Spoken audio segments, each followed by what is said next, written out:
let's just be still for a moment and kind of gather ourselves, and hopefully in a few moments I will have something that is useful to you.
I think we're going to just jump into the power of yesterday in honor of Eckhart Tolle's The Power of Now. I think we need to honor yesterday a little bit. We are the product of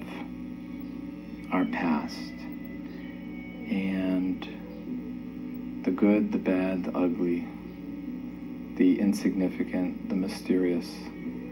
the obvious, has all had a hand in creating who we are today, now. So I think it's important that we not lose the context of the diverse historical traditions, philosophical traditions, religious, spiritual, cultural, sociological, even political, that have gone on before us, that have helped set the stage for us to be who we can be today. And I'm not sure if Tolle intends to disrespect all of that by his focus on the present moment so much in the Zen Buddhist tradition. But I think it's important that we kind of put it all together and not exclude what was, what is, and what can be. And I think, aside from honoring the traditions that have gone before us and all the experiences we've had that helped shape us in our strengths and given us some glimpses into our shadow nature that we might need to look into a little further, I think it's also important that the past can assist us in discovering who we are today, and some of the hurts and misunderstandings we've had, and maybe we've missed some essential psychological developments that people like Ken Wilber and Claire Graves have discussed, Donald Beck in Spiral Dynamics. If we miss a certain aspect of our development, then that kind of creates a rift in our ability to access that part of ourselves that where we took a misstep. And so it's helpful to kind of see what experiences, what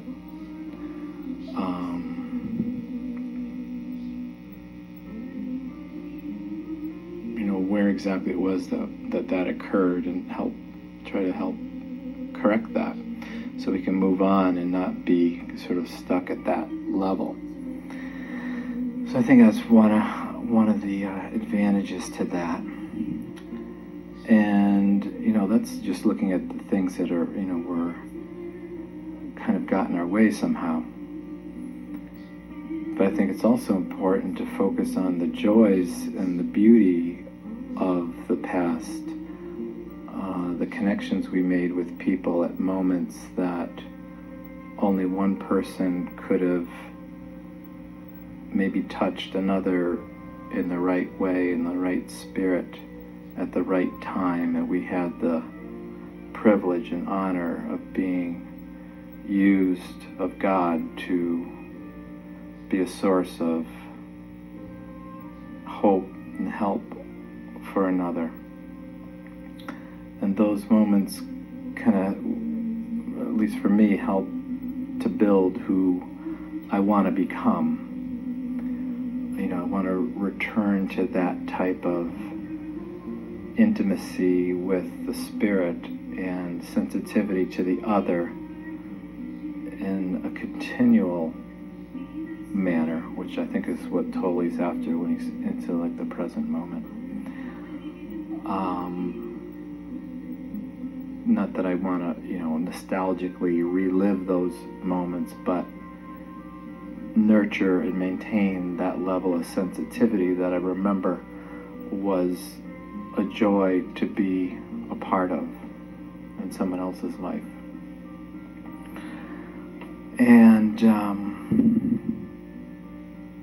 it's a real source of strength for me, especially in my faith in Jesus. It's a source of strength because I believe it is He who has come to me in many ways to give me help in time of trouble and, quiet my emotions, give clarity to my mind, help me see the larger picture.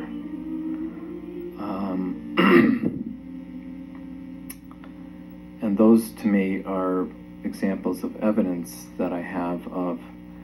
His resurrection and His availability to anyone who might be open to Him. And to miss that, I think, is one of the sadder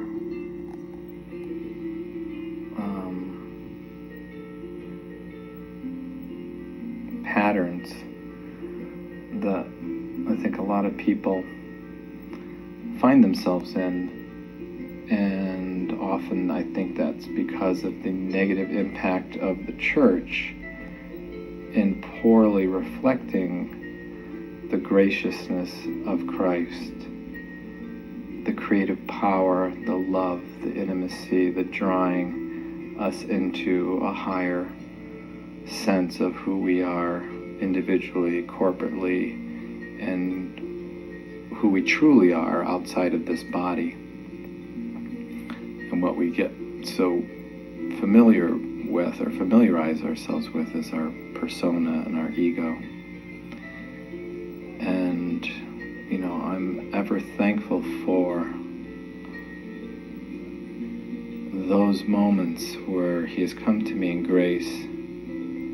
and taught me lovingly with humility. And it's a palpable presence, it's a palpable infilling of His Spirit, His mind, and His way. And unfortunately, I'm sure it does happen in some churches, but it doesn't happen a lot, especially what, popular media and culture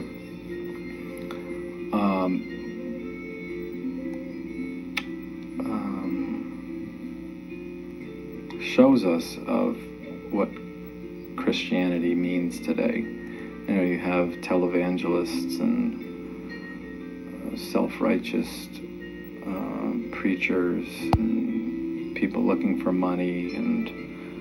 looking for power, looking for followers, trying to get more supporters. And it just becomes this machine that really has nothing to do with what I believe Jesus was and is trying to communicate to us, and that is that if we can get beyond ourselves, we can encounter God in a very tangible way that'll give us meaning, exhilaration, enthusiasm, the love for the adventure of life. And when you get into this hierarchy of church government and certain doctrines and certain ways of believing, it kind of short circuits that precious journey that has to be taken by an individual soul